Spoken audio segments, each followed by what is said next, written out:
to my channel, my first book review. Look at that. If you're just clicking on my video, you have no idea what you're watching. My name's Joe, and I'm a new booktuber, I guess. I also make videos on movies and television shows on another channel. Link will be in the description. Go subscribe to me on there if you like that stuff. But on this channel, I review and talk about books, mainly in the fantasy and sort of sci-fi genres, also a little bit of non-fiction, and some YA, apparently, with stuff like this. Because the first review on my channel that I'm doing, the first singular book review, is, of course, the brand new Hunger Games book, which is titled Sunrise on the Reaping, which just came out yesterday, and I devoured this thing in a day. Yeah, it took me 2 sittings. I read, like 200 pages last night, fell asleep, woke up this morning, took down the rest. Man, yeah, I love this book. Before I go any further, I just want to say, I'm not going to be spoiling anything from this book. There might be some mild things, stuff that was presented in other Hunger Games books that appears here that I might talk about. So if you want to go in totally blind to what this is, maybe click off the video. Just know that it is really good. I will also be spoiling some of the other Hunger Games books, the other ones. So if you haven't read all of those other books, or you haven't seen the movies, which I will also be talking about, also maybe click off. But what is The Hunger Games? Written by Susan Collins. If you don't know anything about the world, it takes place in this country called Panem, which is separated by 12 districts that are ruled by an evil capital. A capital that every year makes the districts select two tributes, a boy and a girl, to go fight to the death in essentially a battle royale style games called The Hunger Games. They're all thrown in an arena, they have to kill each other, the victor wins, and yeah, that's it. It's like the original Battle Royale, if you really think about it when it comes to culture. Well, not really. I guess you had the Battle Royale movie. Great movie, by the way. But it really is like the first thing, at least in my lifetime, that put that Battle Royale concept to the mainstream that has now kind of taken over media and novels and writing and movies and video games. Now, Sunrise on the Reaping is the second prequel book written by Susan Collins, the first one being The Ballad of Songbird and Snakes, which came out a few years ago. Of course, that one told the story of the 10th Hunger Games and sort of the origin story of President Snow. This book tells the story of the 50th Hunger Games, aka the Second Quarter Quell, and it follows Haymitch Abernathy, one of the big characters from the original trilogy of books, and of course the movies was played brilliantly by Woody Harrelson. And we're following his story on how he became a victor, his games, the 50th Hunger Games, and his kind of tragedy that he experiences here. And that's what this book is more than anything. This is like a Greek tragedy of a book. It's a warning against fascism, it's a warning against horrible governments and sacrifice and war and all the things that make the Hunger Games great. And because of that, it's a book that's just, there's not a lot of happiness here, not a lot of hope. I guess there's a lot of hope if you've read the other books, but this is a dark one. Probably the darkest Hunger Games book I've read by far, which is really saying something. Now, I was very worried when this book was announced for a multitude of reasons. I was very excited about the first prequel that Susan Collins did, The Ballad of Songbirds and Snakes. I thought it was a very cool concept to not only go back very far in time to look at an early Hunger Games, but to follow the perspective not from the people participating in the games, but from President Snow, the evil character of the entire series, the big bad. Let's watch him as he's 18 years old and see how evil was kind of formed, and I found that to be such a fascinating perspective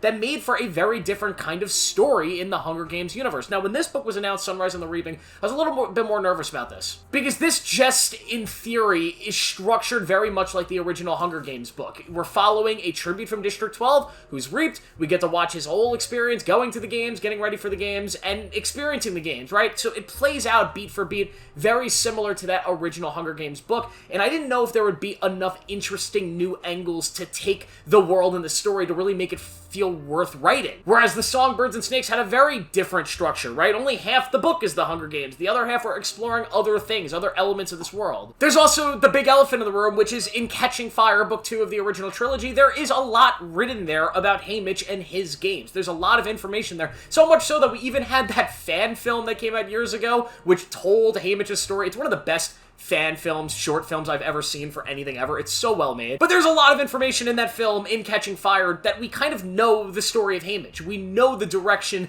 that this book is going in. As soon as this book was announced, you know what you're going to see in it. So because of that, I didn't really know how to feel about this. I was very excited for more Hunger Games, but I felt like this book was written for the movies, right? This was a book that was written because somebody said, hey, we want to make a movie about Haymitch, but we would like a book first. So that's why this exists. And that scares me a little bit. And I did always want to see this story as a movie. I feel like it would fit well. The same way that, like, I remember when I saw Catching Fire for the first time and they didn't include, like, a whole Haymitch 50th Quarter Quell, scenario. I was like, oh, they're saving that for its own movie, probably. Thought the same thing about the Half-Blood Prince. Was wrong about that one, though. But I'm happy to say that although, yes, this book does have some predictability problems in the sense that you know what's going to happen in here. If you've read Catching Fire, if you've seen that film, if you've read the original books, you know what's going to happen in this. And because of that, there is sort of a beat-for-beat, like, predictability in the story.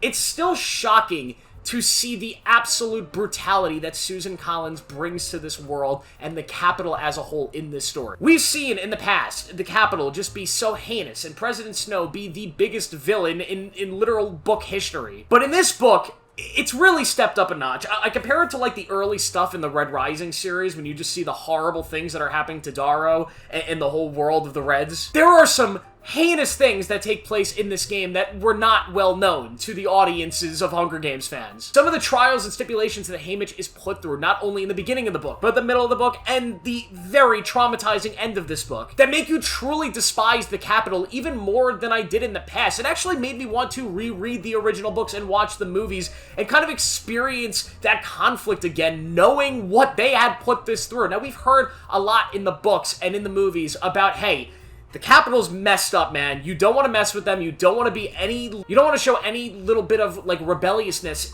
in your actions because they will take revenge on you. They will go after you and do horrible things to you. And we never really see it. I feel like the only real example would be in Catching Fire when Snow makes them go back into the game. But we never really see that true sense of absolute bone-crushing evil loss. And in this book, you see a ton of that. And not just with the character of Haymitch, but so many other characters that I won't spoil because there are a bunch of characters who are returning from the original series that do pop up. It gets to a point, it's like my only real gripe, that there are some characters that show up and it feels like they're just there for like an aha moment, where the audience could just be like, oh, but you see, that's the person from that story, how cool. Like, some of them just don't really do much, and I would have rather had new characters in those positions than just old characters. But there are some old characters that come back and are utilized brilliantly, and I cannot wait to see how they adapt this, to be honest. The new characters that we do have in this book are extremely strong. The characters that Haymitch goes to the games with that are from District 12 are absolutely lovable, and some of them, you know, they have really, really massive roles. One of the girls in particular, I won't spoil a lot of how she's included, but of course, if you read Catching Fire and you know the story of Haymitch, you kind of know where that one's going, but she is so brilliantly written, and they add so much more complexity to her character than I originally thought was going to be there. There's also this character, Wyatt, who's one of the guys that they go with, and he's sort of an odds maker, and this guy who bets on the games for a living, and now he's there at the games. That added such an interesting element to it all for me, so I really, really enjoyed his character. There's a lot of great characters from the other districts as well. They put a real emphasis on the careers versus the non-careers, which I thought was fascinating. How these guys are tackling the games and the psychology of the games was really fascinating. And seeing these games being this big, extravagant media,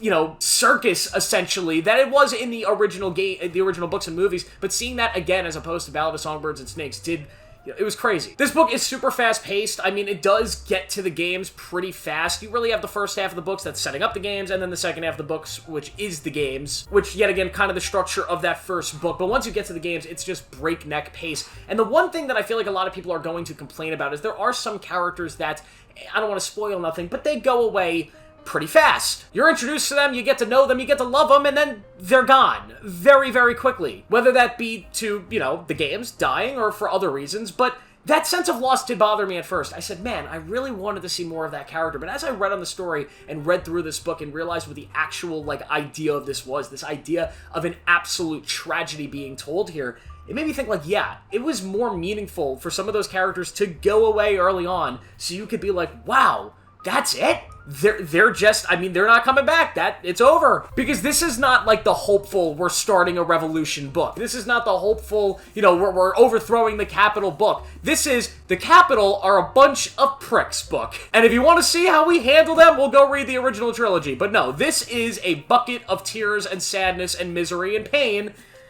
And I loved it. And yet again, the character of Haymitch here is so much more complex than I could have ever hoped for. He's so well written, and he was one of my, if not my favorite character from that original trilogy. I mean, there's so many reasons to love him, outside of just Woody Harrelson's performance in the movies, but even in the books, he's just so, he's a mystery, right? This man who is just absolutely at the ends with his life, essentially. He's a drunk, and he's been through some shit. And this is the shit that he justifiably has become an alcoholic over. And it's really brutal, man. I shed a tear at the end of this. I'm not a big crier with books, But I did shed a tear. I really thought the third act of this book was marvelous and absolutely, I don't want to say wonderful. It was wonderfully written.